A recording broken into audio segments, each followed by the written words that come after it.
Passengers describe a terror attack and the arrest of a suspect who tried to blow up a plane as it landed at Metro Airport. We heard a loud pop, then a bit of a smoke. Sounded first like a balloon being popped. All of a sudden, heard some screams, and flight attendants ran up and down the aisles, and everything's crazy. People are screaming. There's fire on the plane. So there was a lady shouting back, and she was saying things like, "What are you doing? What are you doing?"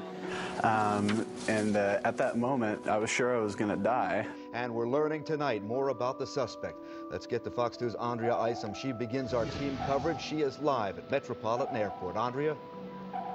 As the hours go on, you are right. We are learning more about the suspect, and quite frankly, the details are chilling. The man, the menace, 23-year-old Abdul Mudala of Nigeria. Mudala's despicable actions were all on al-Qaeda's behalf. Sources telling Fox News his instructions were to blow up the plane over U.S. soil. The intelligence community knew about Umar Farouk Abdulmutallab weeks ago and failed to spread word that would have put him on the no-fly list. The father of the suspect in the Christmas incident warned U.S. officials in Africa about his son's extremist views. That a report was prepared and it was sent on to the CIA in Langley, Virginia, CIA headquarters, but it was not disseminated to the wider intelligence community. Obviously, when you have a father coming in and talking to the embassy about a son who's radicalized, gives the embassy the passport number, the first thing you would think is a very fast effort to see if the person's got a visa and suspend the visa. One of the things you don't know about is the number of people that we have turned away because their name has been on the watch list or on the no-fly list. Only my mom could, but not me and my dad, because both me and my dad are on the watch list. Tough to believe, but 8 years later, we are still talking about connecting the dots and a failure to communicate. Call for immediate reviews on how this guy got on the plane and how he was able to get some explosives on the plane. So we got a world here. This is a controlled patsy. Facts are facts. You can have your own opinions, but you can't have your own facts. And we have this same pattern that we've seen again and again.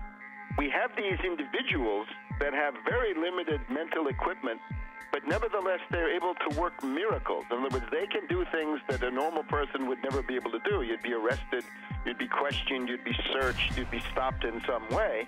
He gets out of countries, he's disheveled, looks like he's drugged, stumbling around. I mean, this is classic.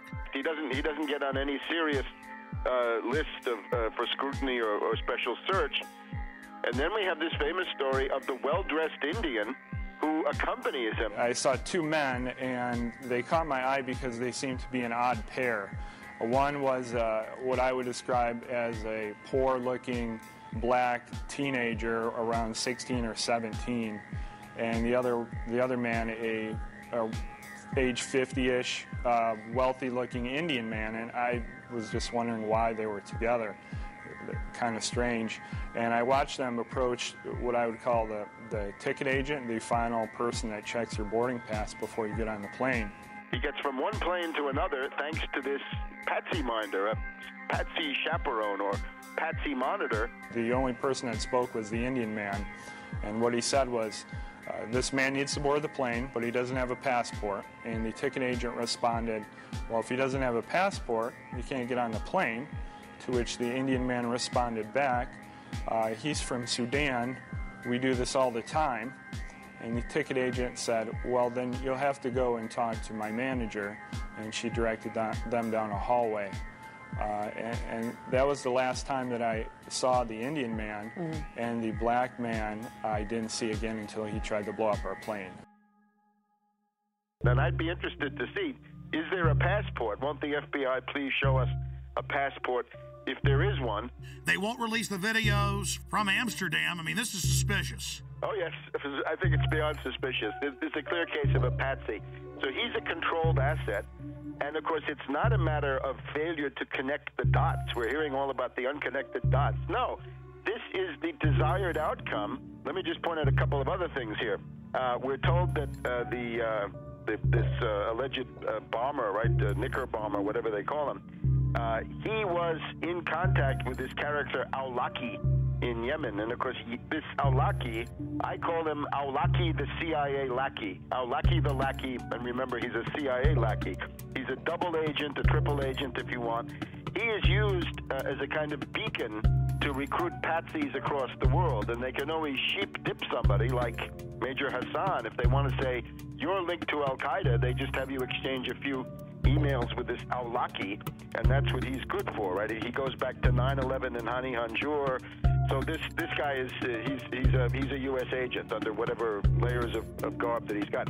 The other thing is, how was this young patsy Omar Farouk Muttalib, how is he radicalized? And I think we're getting some pretty good indications that it's this Brixton Mosque, Finsbury Mosque axis in London, the school for patsies, the British patsy. Which, by the way, 6 months ago, I remember it, you predicted we'd see plane bombings out of that mosque.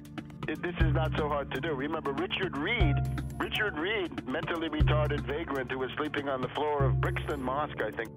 He was given the same PETN explosive by somebody, so that's what this Omar Farouk was given then allegedly, once again in Yemen. So you can see it fits together, and it all comes from these same places. There are reports today that the Christmas Day body bomber met with an American-born radical cleric, Anwar al-Awlaki. He's believed to be living in Yemen, al-Awlaki is. He's not only been linked to al-Qaeda in the past, but he reportedly exchanged emails with the suspected Fort Hood shooter Nidal Hassan before that shooting massacre in Texas. I would also point out that the security company at Schiphol Airport is ICTS, which is a Israeli-owned firm. They were the same firm that allowed Richard Reed, the shoe bomber, to board the flight, the American Airlines flight to Miami. Same explosive material was found in his shoes as was found in Mr. Muttalib's underwear. They ignored the threats on purpose. Obviously, this, we had a lot of people sitting at home over the Christmas holidays, families gathered around a television set. Another terror attack, huge problems for travel now. When we talk about screenings at the airport and other protective mechanisms along the way, what should we be doing that clearly we're not? The scanning machines that we currently are beginning to deploy in the U.S. that would give us the ability to see what someone has concealed underneath their clothing. These body scanners are the key with, like, these different psychological syndromes where people serve the abuser. Yeah, because that's what you have to get in as to where this is going. It's not fun. It's degradation. It's the dehumanization of the individual.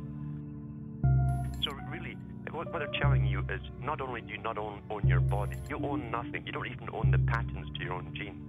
They're telling you you're a piece of property. What do they do when you first come into a prison? They strip you and do a medical exam to humiliate you. They hose you down in front of the other prisoners and they laugh at you, make jokes about you. When Aaron went through, it was even worse because I was behind him. Yeah, I went through. He told me to go through the scanner, and I said no. He said, why aren't you going to do it? I said, it violates my privacy.